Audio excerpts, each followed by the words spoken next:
স্বাধীনভাৱে স্বতন্ত্ৰভাৱে কাম কৰিবৰ কাৰণে যিটো পৰিৱেশৰ দৰকাৰ হয়, আজিৰ আমাৰ সমাজ ব্যৱস্থা তাৰ স্তৰটো কোন পৰ্যায়ৰ? আজি ভাৰতবৰ্ষৰ সংবাদ মাধ্যমৰ যিটো স্তৰ, মই গৌতম শৰ্মা ডাঙৰীয়ে কোৱাৰ লগতে মই সেই কথাটো স্বীকাৰ কৰিম যে আমাৰ অসমৰ প্ৰত্যাহ্বানৰ মাজতো এতিয়াও কিন্তু অসমৰ সংবাদ মাধ্যম ভাৰতবৰ্ষৰ অন্যান্য প্ৰান্তীয় সংবাদ মাধ্যমৰ তুলনাত অত্যন্ত মই ভাবোঁ যে সমাজখনৰ স্বাৰ্থৰ হকে কাম কৰি থকা সংবাদ মাধ্যম হৈ আছে, এতিয়াও প্ৰত্যাহ্বানৰ মাজতো আছে। কিন্তু তাৰ পিছত যথেষ্টখিনি আমাৰ কৰণীয় আছে আৰু আমাৰ কিছু আমি চিন্তা কৰাৰ দৰকাৰ আছে। এই যে মালিক পক্ষ, পঢ়ুৱৈ সমাজ, গৌতম শৰ্মা বাতৰি কাকতৰ কাৰণে পঢ়ুৱৈ সমাজ বুলি কৈছে, মই লগতে দৰ্শক সমাজো কওঁ, কাৰণ মই টেলিভিশ্যনৰ মানুহ। পঢ়ুৱৈ আৰু দৰ্শক সমাজে আমাৰ পৰা কি বিচাৰে? চৰকাৰবিলাকে আগৰ যিটো প্ৰক্ৰিয়া আছিল, এতিয়া যোৱা কিছুদিনৰ যদি আমি পৰিৱেশটো চাওঁ, ভাৰতবৰ্ষৰ প্ৰেক্ষাপটতেই হওক, অসমৰ প্ৰেক্ষাপটতেই হওক, কিছু পৰিৱৰ্তন আহিব। আগৰ সেই পৰিৱেশ নাই, আমি সকলোৱে স্বীকাৰ কৰোঁ। আৰু যিটো মালিক পক্ষৰ যিটো স্বতন্ত্ৰতা, যিটো স্বাধীনতা আছিল, সেইটো আগৰ লগত তুলনা কৰিলে আমি একেই নেদেখোঁ, এইটোও সঁচা কথা।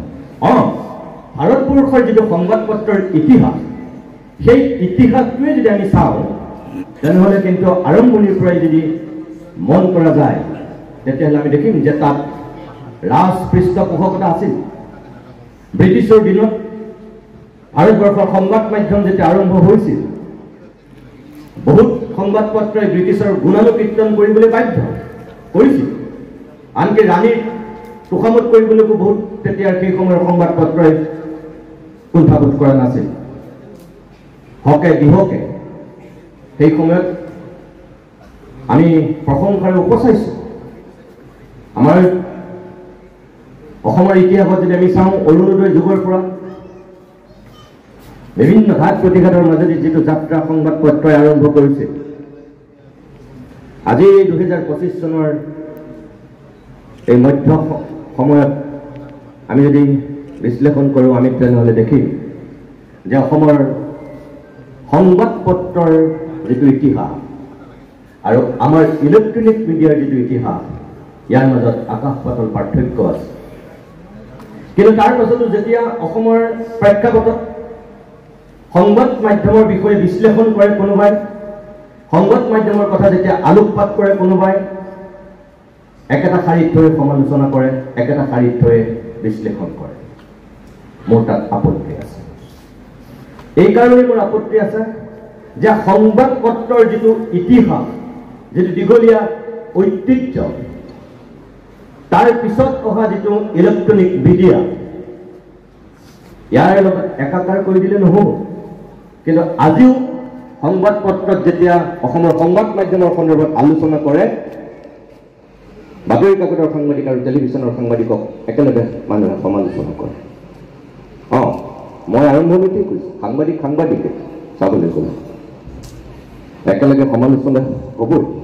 কিন্তু তাত কিছু দিশ মানুহে বিশ্লেষণ কৰাটো দৰকাৰ। অসমীয়া সংবাদ পত্ৰৰ ইতিহাস, অসমীয়া সংবাদ পত্ৰত নেতৃত্ব দিয়া ব্যক্তি আৰু টেলিভিশ্যনৰ ইতিহাস, টেলিভিশ্যনত নেতৃত্ব দিয়া ব্যক্তিৰ আমি অধ্যয়নটোও কৰিব লাগিব। অৰুণোদয়ৰ কথা বাদ দিয়ক, জোনাকীৰ ত্ৰিমূৰ্তিৰ কথা বাদ দিয়ক, বাঁহী পচোৱা আবাহনৰ পৰা ৰামধেনু যুগলৈকে সেইসকল মানুহৰ কথা মই বাদেই দিছোঁ। সেয়া সংবাদ পত্ৰ নাছিল, বাৰ্তালোচনী আছিল, আলোচনী আছিল। আৰু তেনেকৈয়ে অসমীয়া এই যিটো সাংবাদিকতা, সংবাদ মাধ্যমৰ যিটো যাত্ৰা, তেনেকৈতো আৰম্ভ হৈছে। অৰুণোদয়ৰ যোগেদি আহি জোনাকীৰ বুকুৱেদি আহি এইটো অসম বন্তিৰ পৰা ধৰি যিমানবিলাক পৰৱৰ্তী সময়ত হৈছিল, এইবিলাকৰ তেনেকৈতো এটা যাত্ৰা আৰম্ভ হৈছিল। সেইখিনিক আমি যদি সোঁৱৰণ কৰোঁ, তেতিয়াহ'লে আমি কি দেখিম? অৰুণোদয় প্ৰত্যাহ্বান জনাবৰ কাৰণে তেতিয়াৰ দিনতে মাজুলীহেন সেই কলীয়া পানী তেতিয়াৰ কলকাতাৰ পৰা জাহাজেৰে প্ৰেছ আনি মাজুলীত যদি অৰুণোদয় খ্ৰীষ্ট ধৰ্ম প্ৰচাৰ কৰিছে, মিছনেৰীসকলে যদি তেনেকুৱা এটা চিন্তা লৈছে, ধৰ্ম প্ৰচাৰ বিজ্ঞান আৰু আন আন দিশবিলাকৰ সমানে যদি অৰুণোদয় আগুৱাই নিব বিচাৰিছে, তেতিয়াহ'লে আছাম বন্তীয়ে কি কৰিব বিচাৰিছিল? মাজুলীত সত্ৰাধিকাৰ প্ৰভুৱে কিয় তাত প্ৰেছ খুলি পেলাই আছাম বন্তীৰ জন্ম দিছিল? কি কৰিব বিচাৰিছিল? তাতো স্বাভিমান জড়িত হৈ আছিল। যদি খ্ৰীষ্ট ধৰ্মৰ প্ৰচাৰ আৰু প্ৰসাৰ হৈছে, তেনেহ'লে আমি আমাৰ সনাতনী ধৰ্মৰো আমি প্ৰচাৰ আৰু প্ৰসাৰ কৰিব লাগিব। আৰু সেইকাৰণে তেনেকুৱা দৃষ্টিভংগী লৈ তেতিয়াই তেওঁ তাত কাকত সৃষ্টি কৰাৰ কথা ভাবিছিল। তাৰমানে আপোনালোকে ভাবক যে আৰম্ভণিৰ পৰ্যায়টোত মানুহৰ চিন্তা আৰু চেতনা কি পৰ্যায়ত আছিল, অসমীয়া মানুহৰ অৱদান কি পৰ্যায়ত আছিল, কেনেকুৱা ধৰণৰ বৌদ্ধিক প্ৰচলত আছিল, নিজৰ কৃষ্টি সংস্কৃতিক লৈ কেনেধৰণৰ মানুহৰ স্বাভিমান আছিল, এনেকুৱা এটা ধাৰাৰে আহি আহি আহি আহি পৰৱৰ্তী সময়ত আজিৰ যি অসমত 12-13খন দৈনিক কাকত বা যি সাপ্তাহিক বা যি তিনিদিনীয়া এইবিলাক প্ৰচলন হৈ আছিল, এইবিলাকত আমি লগ পোৱাসকলৰ ভিতৰত আমি কাক কাক দেখিলোঁ, কোনে নেতৃত্ব দিছিলে? মোতকৈ যিসকল জ্যেষ্ঠ ব্যক্তি আপোনালোক ইয়াত আছে, মঞ্চখনত আছে, আপোনালোকক মই ভুলতো নাভাবিব যে মই কিবা জ্ঞান দিয়াৰ ধৃষ্টতা কৰিছোঁ, তলদৰে অনুৰোধ কৰিছোঁ, তেনেকুৱা মোৰ ধৃষ্টতা নাই। কিন্তু মই আপোনালোকৰ আগত এইটোহে ক'ব বিচাৰিছোঁ, যিখিনি মানুহে আমাক একেলগে সমালোচনা কৰে, সেই যে সমালোচনা বিশ্লেষণ কৰে, তাত মোৰ আপত্তি আছে কাৰণে মই এই কথাখিনি আপোনালোকক ক'ব বিচাৰিছোঁ। এই কাৰণে যে সেই দীঘলীয়া ইতিহাসটোৰ মাজেদি আহি আহি আহি আহি আহি এটা সময়ত আমি দেখিছিলোঁ অসমৰ সংবাদ পত্ৰক নেতৃত্ব দিছিল চন্দ্ৰপ্ৰসাদ শইকীয়াই। সৌ সেইদিনাখনলৈকে নেতৃত্ব দি আছিল হোমেন বৰগোহাঁইৰ নিচিনা অসমৰ আটাইতকৈ বৌদ্ধিক জগতৰ ভোটাতৰাই।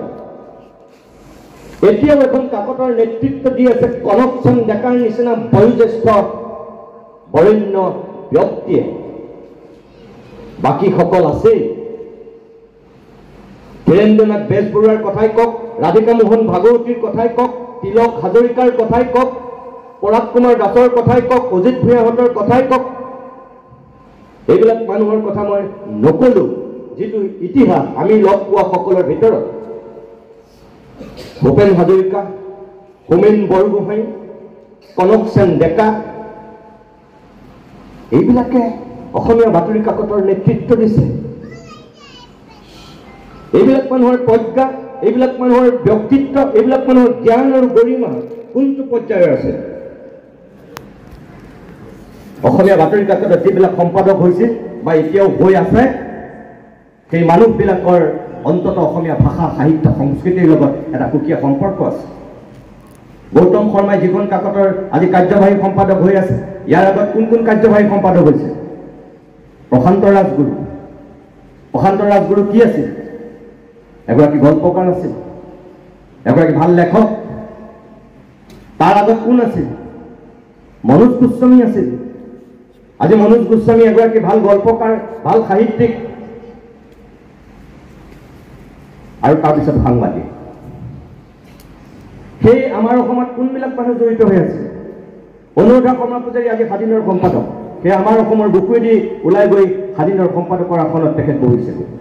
অৰ্থাৎ বাকীবিলাক কথা বাদ দিয়ক, আজিও অসমৰ বৌদ্ধিক জগতক যিবিলাক মানুহে নেতৃত্ব দি আছে, সেই মানুহবিলাকৰ গৰিষ্ঠ সংখ্যক বাতৰি কাকত। কিন্তু টেলিভিশ্যনক কোনবিলাক মানুহে টেলিভিশ্যন আৰম্ভ কৰিলে অসমত? কোনে নেতৃত্ব দিলে? মই টেলিভিশ্যনৰ এজন আজি এটা টেলিভিশ্যন চেনেলৰ সঁচাই মিছাই মুখ্য সম্পাদক হৈ আছো। মোৰ যোগ্যতা নাই চাবলৈ, কিন্তু তাৰপিছতো য'ত বৰগছ নাথাকে, ত'ত আমি এৰা গছকে আমি বৰগছ বুলি মানি লওঁ। আৰু টেলিভিশ্যনৰ ক্ষেত্ৰত সেইটোৱে হ'ল। ক'ত হোমেন বৰগোহাঁইৰ নিচিনা পণ্ডিত অসমবাণীৰ সম্পাদক হ'ল, আমাৰ অসমৰ সম্পাদক হ'ল, পৰৱৰ্তী সময়ত নিয়মীয়া বাৰ্তাৰ সম্পাদক হ'ল। ক'ত কনকচন্দ ডেকা তিনিদিনীয়া অগ্ৰদূতৰ সম্পাদক হৈ পৰৱৰ্তী সময়ত দৈনিক অগ্ৰদূত চলাই থাকিল। হীৰেন্দ্ৰনাথ বেজবৰুৱা পাঠক ডক্টৰ হীৰেন গোহাঁই ছাৰো অলপ দিনৰ কাৰণে বাতৰি কাকতৰ সম্পাদক হৈছিল। চন্দ্ৰপ্ৰসাদ শইকীয়া ছাৰ নতুন দৈনিকৰ সম্পাদক হৈছিল। নগেন শইকীয়া ছাৰো সম্পাদক হৈছিল। এইবিলাক মানুহৰ প্ৰজ্ঞা, এইবিলাক মানুহৰ ব্যক্তিত্ব, এইবিলাক মানুহৰ জ্ঞানৰ লগত আৰু আমি টেলিভিশ্যনৰ নৰ্থ ইষ্ট টেলিভিশ্যন যিটো আমি প্ৰথম উত্তৰ পূৰ্বাঞ্চলৰ ছেটেলাইট চেনেল আৰম্ভ কৰিলোঁ 2004 চনত, তাৰ আৰম্ভণি কোনে কৰিলে, তাৰ মুখ্য সম্পাদক কোন হ'ল? এগৰাকী অসমীয়া ভাষা সাহিত্য সংস্কৃতিৰ লগত কোনো সম্পৰ্ক নথকা মনোৰঞ্জন আছিল। মই নিজে তেখেতৰ তলত কাম কৰিছোঁ। কোনে চেনেলটো খুলিলে?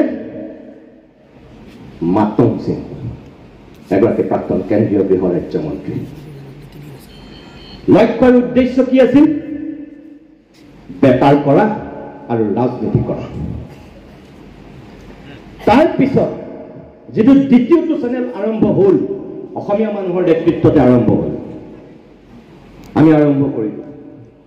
প্ৰথমটো যি ধৰণে মই জড়িত হৈছোঁ, মই দ্বিতীয়টোতো মই আৰম্ভণিৰ পৰাই জড়িত হৈছোঁ। আৰু দ্বিতীয়টোৰ লক্ষ্যৰ উদ্দেশ্য কি আছিল?